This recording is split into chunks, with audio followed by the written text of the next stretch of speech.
안녕하세요, 여러분.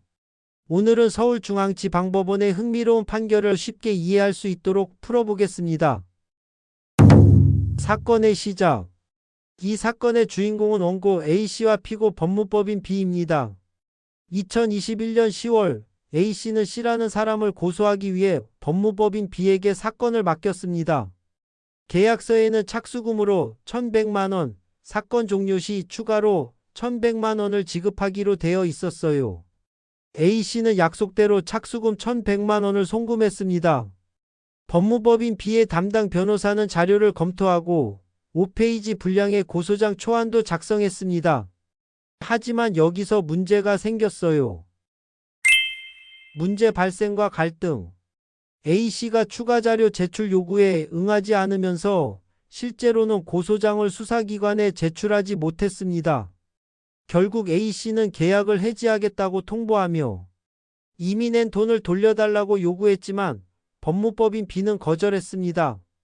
A씨는 실제 업무에 해당하는 50만원만 빼고 1,050만원을 돌려달라고 주장했고 법무법인 B는 이미 업무에 착수했으니 착수금은 돌려줄 수 없다고 맞섰습니다. 법원의 현명한 판단. 법원은 먼저 민법 제689조에 따라 위임계약은 언제든지 해지할 수 있다고 인정했습니다. 그런데 이미 수행된 업무에 대해서는 적정한 보수를 받을 권리가 있다고 봤어요. 법원이 여러 사정을 종합적으로 고려한 결과는 다음과 같습니다.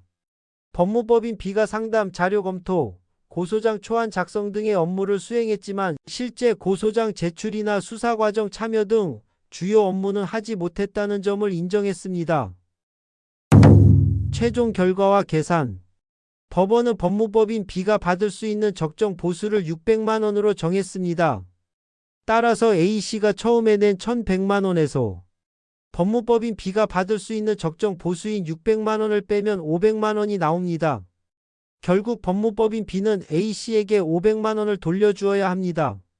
여기에 이자도 붙는데 2023년 6월 22일부터 판결일까지는 연 5%, 그 이후부터는 연 12%가 적용됩니다. 소송 비용은 어떻게 분배됐을까요? 법원은 소송 총 비용을 각자 부담하라고 결정했습니다. 이는 A씨가 일부 승소했지만 전액을 다 받지는 못했기 때문입니다.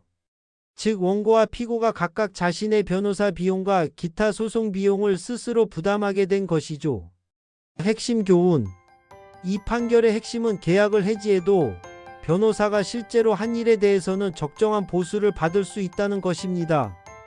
그러나 과하게 받은 부분은 돌려줘야 되는 거예요. 영화나 드라마에서 보는 변호사는 세상에 없습니다. 변호사와 계약할 때는 조건을 꼼꼼히 확인하고 서로 협력해야 사건이 원활히 진행될 수 있다는 점도 중요한 교훈입니다. 시청해주셔서 감사합니다.